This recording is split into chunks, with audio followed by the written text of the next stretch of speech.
The Hobbit by J.R.R. Tolkien.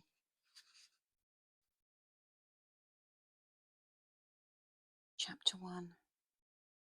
An Unexpected Party. In a hole in the ground there lived a hobbit. Not a nasty, dirty, wet hole, filled with the ends of worms and an oozy smell, nor yet a dry, bare, sandy hole, with nothing in it to sit down on or eat. It was a hobbit hole, and that means comfort. It had a perfectly round door like a porthole, painted green, with a shiny yellow brass knob in the exact middle. The door opened onto a tube-shaped, hall-like tunnel, a very comfortable tunnel, without smoke, with panelled walls and floors tiled and carpeted, provided with polished chairs and lots of pegs for hats and coats. The Hobbit was fond of visitors. The tunnel wound on and on, going fairly but not quite straight into the side of the hill. The hill, as all the people for many miles around called it, and many little round doors opened out of it, first on one side and then on another. No going upstairs for the Hobbit. Bedrooms, bathrooms, cellars, pantries, lots of these. Wardrobes, he had whole rooms devoted to clothes. Kitchens, dining rooms, all were on the same floor, and indeed on the same passage. The best rooms were all on the left-hand side, going in, for these were the only ones to have windows, deep-set, round windows, looking over his garden and meadows beyond, sloping down to the river.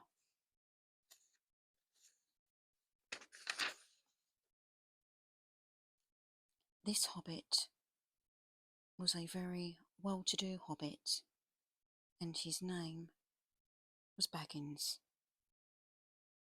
The Bagginses had lived in the neighbourhood of the hill for time out of mind, and people considered them very respectable, not only because most of them were rich, but also because they never had any adventures or did anything unexpected.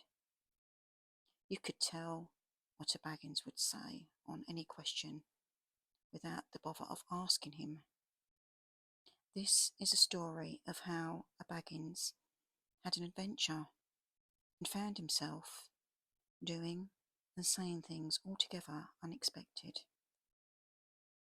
He may not have lost the neighbours' respect, but he gained, well, you will see whether he gained anything in the end.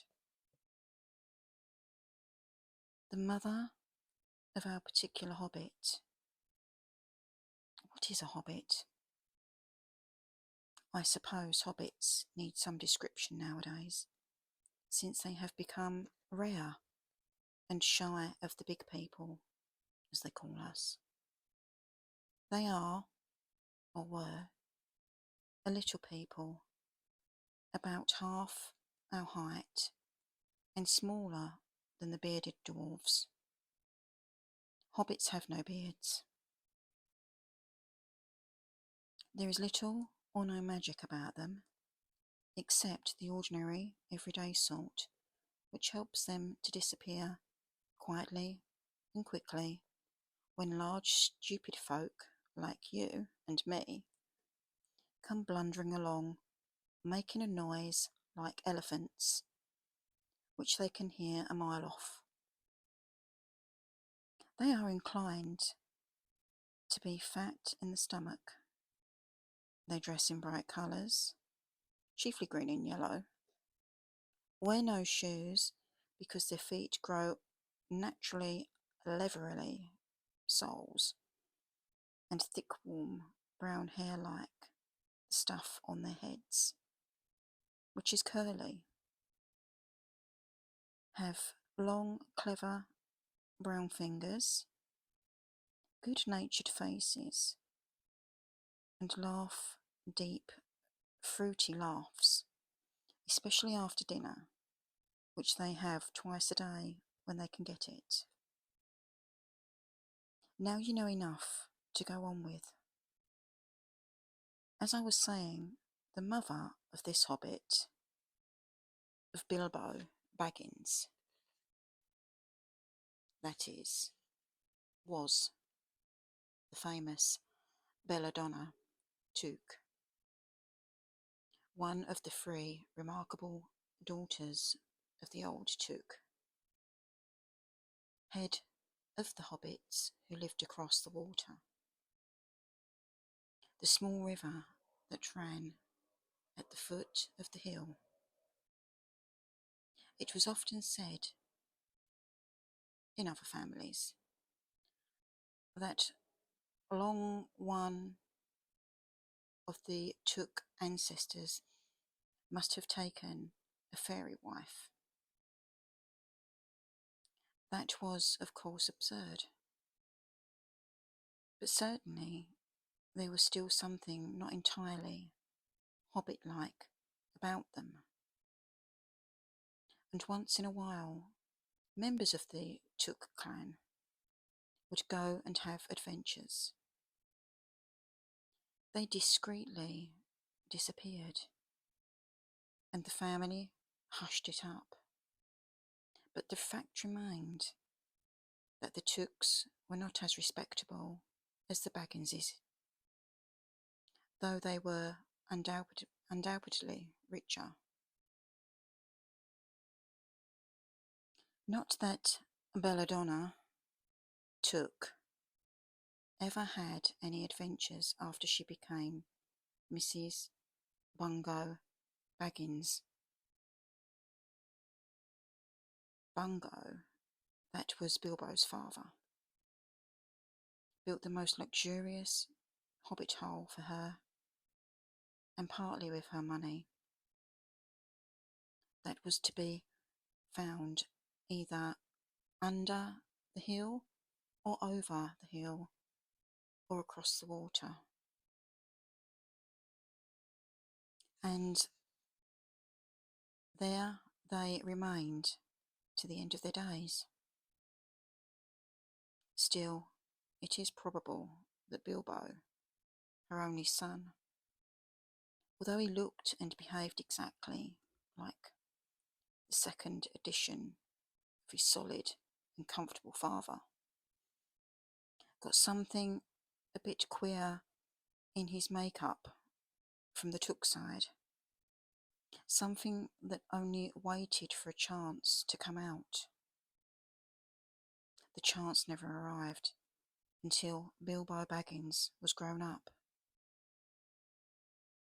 Being about 50 years old or so, and living in the beautiful hobbit hole built by his father, which I have just described for you, until he had, in fact, apparently settled down immovably.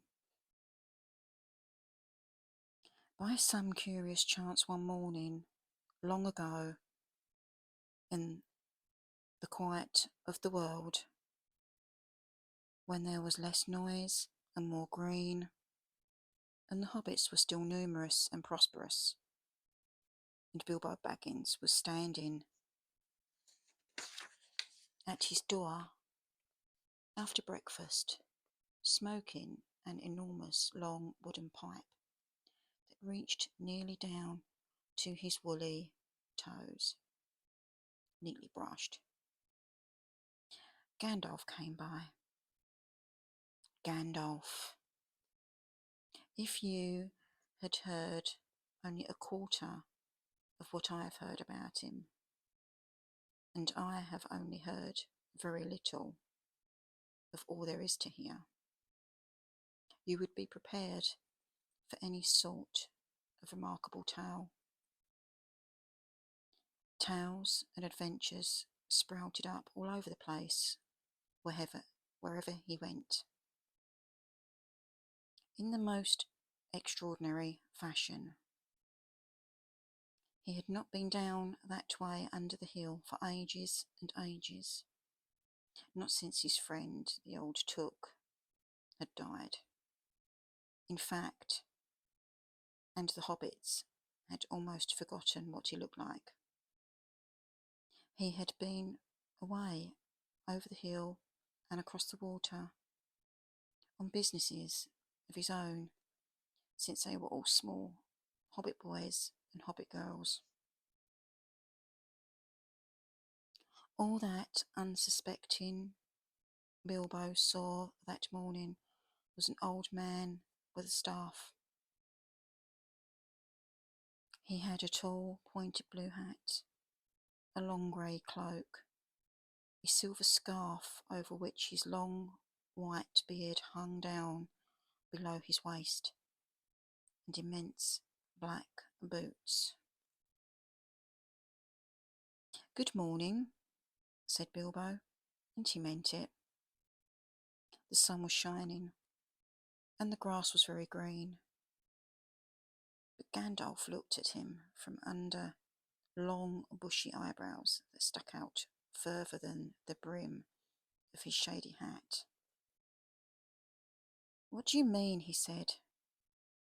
"Do you wish me a good morning, or mean that it is a good morning, whether I want it or not, or that you feel good this morning, or that it is a morning to be good on?" "All of them at once," said Bilbo, "and very fine morning for a pipe of tobacco out of doors, into the bargain. If you have a pipe about you, sit down and have a fill of mine. There's no hurry. We have all the day before us." Then Bilbo sat down on the seat by his door, crossed his legs, and blew out a beautiful grey ring of smoke that sailed up into the air without breaking and floated away over the hill. "Very pretty," said Gandalf, "but I have no time to blow smoke rings this morning. I'm looking for someone to share in an adventure that I'm arranging, and it is very difficult to find anyone." "I should think so in these parts. We are plain, quiet folk, and have no use for adventures. Nasty, disturbing, uncontrollable things make you late for dinner. I can't think what anybody sees in them," said our Mr. Baggins, and stuck one thumb behind his braces and blew out another, even bigger smoke ring. Then he took out his morning letters and began to read, pretending to take no more notice of the old man. He had decided that he was quite his sort and wanted him to go away. But the old man did not move. He stood leaning on his stick and gazing at the hobbit without saying anything, till Bilbo got quite uncomfortable and even a little cross. "Good morning," he said at last. We don't want any adventures here, thank you. You might try over the hill or across the water." By this he meant that the conversation was at an end. "What sort of things you do use good morning for?" said Gandalf. "Now you mean that you want to get rid of me, and that it won't be good till I move off." Not at all, my dear sir. Let me see. I don't think I know your name." Yes, my dear sir, and I do know your name, Mr. Bilbo Baggins, and you do know my name, though you don't remember that I belong to it. I am Gandalf, and Gandalf means me. To think that I should have lived to be good morninged by Belladonna, Took's son, and if I was selling buttons at the door. Gandalf, good gracious me, not the wandering wizard that gave old Took a pair of magic diamond studs that fastened themselves and never came undone till ordered. Not the fellow who used to tell such wonderful tales at parties about dragons and goblins and giants and the rescue of princesses and the unexpected luck of widows' sons. Not the man that used to make such particularly excellent fireworks. I remember those. Old Took used to have them on Midsummer's Eve. Splendid.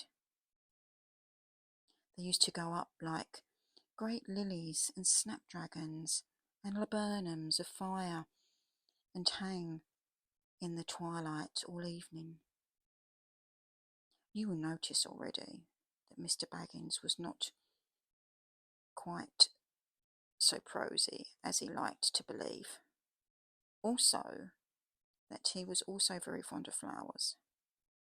"Dear me," he went on, "not that Gandalf, who was responsible for so many quiet lads and lassies going off into the blue for mad adventures. Anything from climbing trees to visiting elves, or sailing in ships, sailing to other shores. Bless me, life used to be quite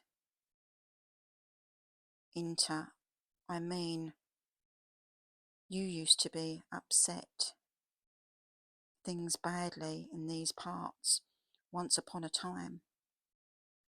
"I beg your pardon. I had no idea you were still in business."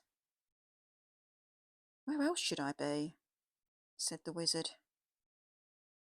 "All the same, I am pleased to find you remember something about me. You seem to remember my fireworks kindly, at any rate, and that is not without hope. Indeed, for your old grandfather Took's sake, and for the sake of poor Belladonna, I will give you what you asked for."